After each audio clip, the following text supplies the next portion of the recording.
నమస్తే, welcome to Telugu one. నేను మీ దివ్యశ్రీ. ప్రస్తుతం మనం వచ్చేసి మెడికవర్ హాస్పిటల్లో పనిచేస్తున్నటువంటి స్పెయిన్ సర్జన్ డాక్టర్ సూర్యప్రకాష్ రావు గారితో ఉన్నాము.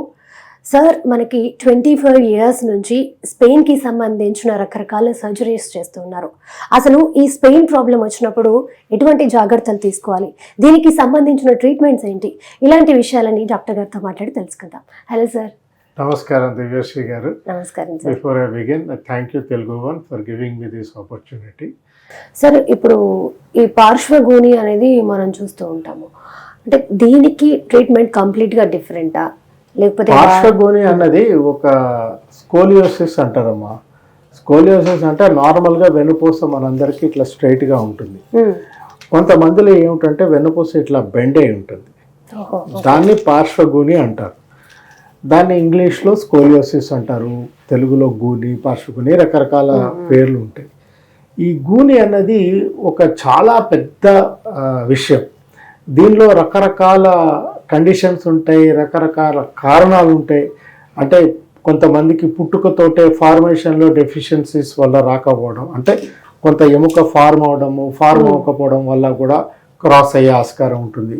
కొంతమందిలో ఏంటంటే పుట్టడం కరెక్ట్గానే పుడతారు, కొంచెం 5 ఏళ్ళకి 6 ఏళ్ళకి బెండ్ స్టార్ట్ అవుతుంది. కొంతమందికి 14 ఏళ్ళకి 15 ఏళ్ళకి 12 ఏళ్ళకి కూడా బెండ్ స్టార్ట్ అవుతుంది. వాళ్ళని అడాలసెంట్ ఇడియోపతిక్ స్కోలియోసిస్ అంటాము.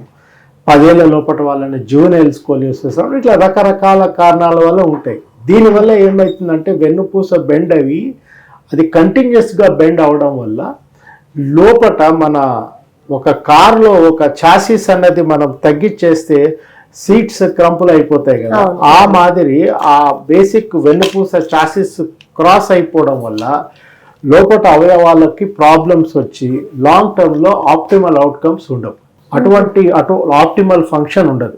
అటువంటి వాళ్ళలో ఏంటంటే గూనిలో మనము యాంగిల్, కాబ్స్ యాంగిల్ అని మెజర్ చేసి దాని యొక్క ఎంత యాంగిల్ ఉంది, ఎంత ప్రాబ్లం ఉన్నది అని ఐడెంటిఫై చేసి దాన్ని బట్టి మనం ఫర్దర్గా ట్రీట్మెంట్ ఉంటుంది. కొంత ఏజెస్లో బయట నుంచి బెల్ట్స్ ద్వారా చికిత్స ఉంటుంది. ఒక 40 degrees దాటి కానీ ప్రాబ్లమ్స్ అయితే కానీ ఆపరేషన్ ద్వారా రాడ్స్, స్క్రూస్ వేసి వెన్నుపూసని మళ్ళీ స్ట్రైటన్ చేసి దాన్ని సెట్ చేయడానికి ఆస్కారం. Okay, thank you doctor. Thank you so much. మా తెలుగు అని ప్రేక్షకులకి చాలా చక్కటి ఇన్ఫర్మేషన్ ఇచ్చారు. Thank you so much doctor. Thank you madam. Thank you very much for the opportunity.